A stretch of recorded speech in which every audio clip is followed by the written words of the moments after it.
கரூரில் நடந்தது பெருந்துயரம், கொடுந்துயரம். இதுவரை நடக்காத துயரம், இனி நடக்கக்கூடாத துயரம். மருத்துவமனைக்கு நான் நேரில் போய் பார்த்த காட்சிகள் இன்னும் என் கண்ணை விட்டு அகலலை.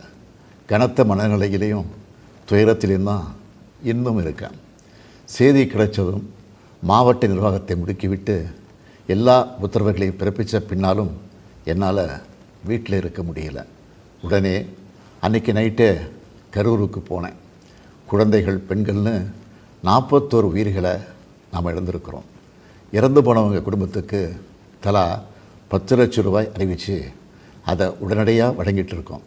ஹாஸ்பிட்டலில் சிகிச்சை பெற்று வர்றவங்களுக்கு அரசு சார்பில் முழு சிகிச்சையை வழங்கி வரோம். நடந்த சம்பவங்களுக்கான முழுமையான உண்மையான காரணத்தை ஆராய முன்னாள் நீதியரசர் அருணா ஜெகதீசன் அவர்கள் தலைமையில் ஒரு நபர் விசாரணை ஆணையம் அமைக்கப்பட்டிருக்கு.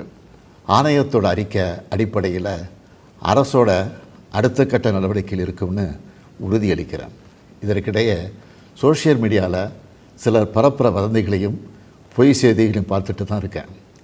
எந்த ஒரு அரசியல் கட்சி தலைவரும் தன்னோட தொண்டர்களும் அப்பாவி பொதுமக்களும் இறக்கிறத எப்பொழுதும் விரும்ப மாட்டாங்க.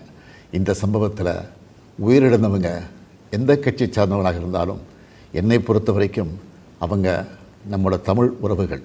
எனவே சோகமும் துயரமும் சூழ்ந்திருக்கக்கூடிய இந்த நிலையில் பொறுப்பற்ற முறையில் விஷமத்தனமான செய்திகளை தவிர்க்கணும்னு கேட்டுக்கிறேன்.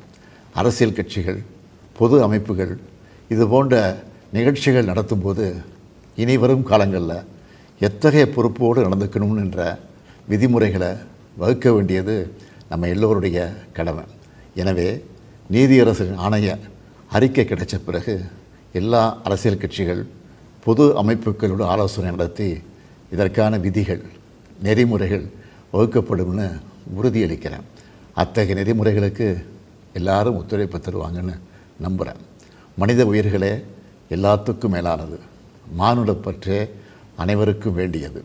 அரசியல் நிலைப்பாடுகள், கொள்கை முரண்பாடுகள், தனி மனித பகைகள்னு எல்லாத்தையும் விலக்கி வச்சுட்டு எல்லாரும் மக்களுடைய நலனுக்காக சிந்திக்கணும்னு கேட்டுக்கிறேன்.